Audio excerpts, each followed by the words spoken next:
মানে এমন না যে প্রিপারেশন বন্ধ করে দিলে এখন থেকে আমার চান্স হয়ে যাবে, রেজাল্ট খারাপ হয়েছে প্রিপারেশন বন্ধ করে দিলে মনে হয় ভালো হবে, না, বন্ধ করাটা কোনো ক্রমেই সলিউশন না। আমি আমার এক্সাম্পল বলি। ফার্স্ট অফ অল, তোমরা জানো আমার এইচএসসি তে রেজাল্ট কি? আমার এইচএসসি তে রেজাল্ট কি এটা কি জানো?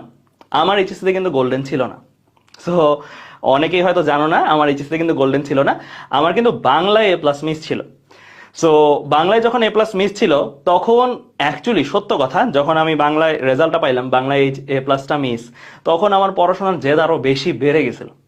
মানে তখন আমি বুয়েট টার্গেটে পড়তেছিলাম, বা রেজাল্ট আসলো বাংলায় প্লাস মিস, তারপরে আমার পড়াশোনার গতি আগে যা ছিল এরপরে আমার জেদ আরো বেড়ে গেছে। কারণ বাসা থেকে এমন একটা সিচুয়েশন ছিল, সবাই ডাউট দিচ্ছিল আর কি, যে বুয়েটে তো গোল্ডেন লাগে বা ইঞ্জিনিয়ারিং তো গোল্ডেন লাগে, সো গোল্ডেন যদি লাগে তাহলে তো পরীক্ষা দিতে পারবো না। তারপর আমি ইঞ্জিনিয়ারিং প্রিপারেশন, আমার বাসার পরিস্থিতি এরকম ছিল যে আমি কিন্তু বাসার ইচ্ছার বিরুদ্ধে, মানে বাসায় চাইতেছিল আমি মেডিকেলে পড়ি, আমি বাসার ইচ্ছার বিরুদ্ধে আসলে ইঞ্জিনিয়ারিং এর প্রিপারেশন নিচ্ছিলাম, এবং তার মধ্যে আবার এ প্লাস মিস। চিন্তা করো অবস্থাটা কিরকম। মানে সবাই বলতেছিল যে তোকে বলছিলাম আর কি ওই প্রিপারেশন নিতে, এইরকম একটা মুহূর্ত। তো ওই মুহূর্ত থেকেও আমি চিন্তা করছি যে না, যে কোনো একটা কিছু করে হলেও আমার চান্স পাইতেই হবে, বুয়েট হোক, আর কে চুয়েট, রুয়েট, কুয়েট, চুয়েট যেগুলো আছে সেগুলো তো আমার হইতেই হবে। তো ইনফ্যাক্ট আমি দেখলাম যে চান্স পাইছে, এবং মজার ব্যাপার যে আমাদের ব্যাচে বুয়েটে যে ছেলেটা সেকেন্ড ছিল, মানে ফার্স্ট একটা ছেলে হয়েছে, সেকেন্ড আর একটা ছেলে হয়েছে অর্ণব নামের, ওরও আমি যতটুকু জানি যে বাংলায় এ প্লাস মিস ছিল।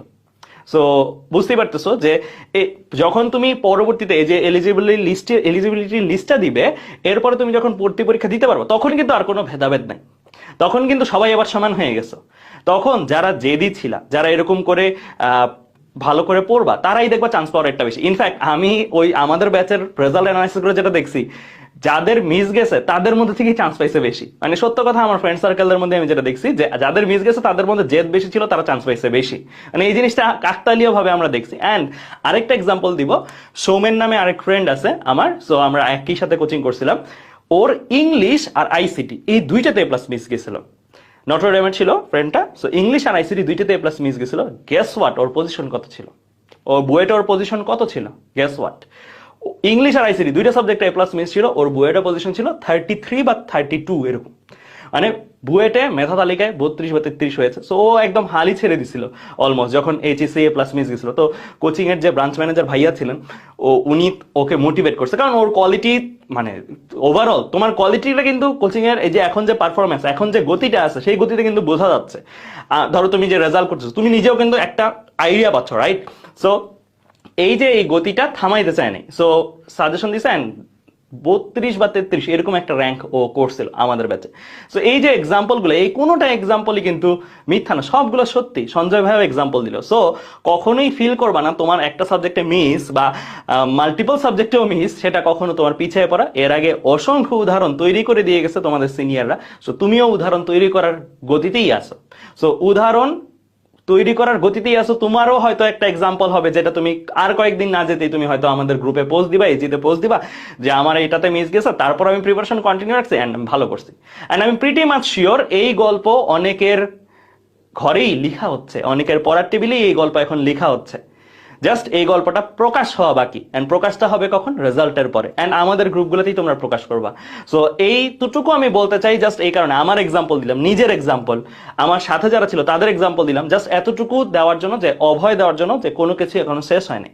বরং যারা ভালো স্কোর পেয়ে গেছে তাদের লাইফে যে ধাক্কাটা, ওই ধাক্কাটা হয়তো তারা আগে খায়নি, হতে পারে পরে খাইছে, এটা হতে পারে, আল্লাহ না করুক তাদের ক্ষেত্রেও না হোক, কিন্তু এটা হতে পারে। চিন্তা করো যে তুমি 99% 98% হলে কিন্তু বুয়েট প্রিলিতে আটকে গেলা, আর অন দ্য আদার হ্যান্ড যেই ফ্রেন্ডটার হয়তো ইংলিশ একটু মিস গেছিল, বাট একদম লাকিলি ওই পর্বটা পার করছে, সে ভালো করতে পারে। যেমন এবারের বিশ্বকাপটাই চিন্তা করো, আমি যদিও আর্জেন্টিনার ফ্যান না, বাট স্টিল চিন্তা করো, আর্জেন্টিনা কি গ্রুপ পর্বে হারে হারে অবস্থা, রাইট? গ্রুপ পর্বে বাদ চলে যাবে এরকম একটা অবস্থা, গ্রুপ পর্বটা কোনো রকমে পার করলো, তারপরে তো প্রত্যেকটা জিতে একদম লাস্টে ওয়ার্ল্ড কাপ জিতে গেল, রাইট? সো এই যে এই জিনিসগুলো কিন্তু শিক্ষা দেওয়ার কথা তোমাদেরকে, যে প্রথমে একটা ধাক্কা মাঝে মাঝে ভালো। এন্ড এটা আমরা স্পেনের বিশ্বকাপের ক্ষেত্রে দেখছি, স্পেন যে এবার বিশ্বকাপ জিতলো, আর এবারের বিশ্বকাপও দেখলাম। সো এটা কিন্তু আমি বলবো এক সেন্সে ভালো, এটাকে ব্লেসিং হিসেবে নাও, ঠিক আছে?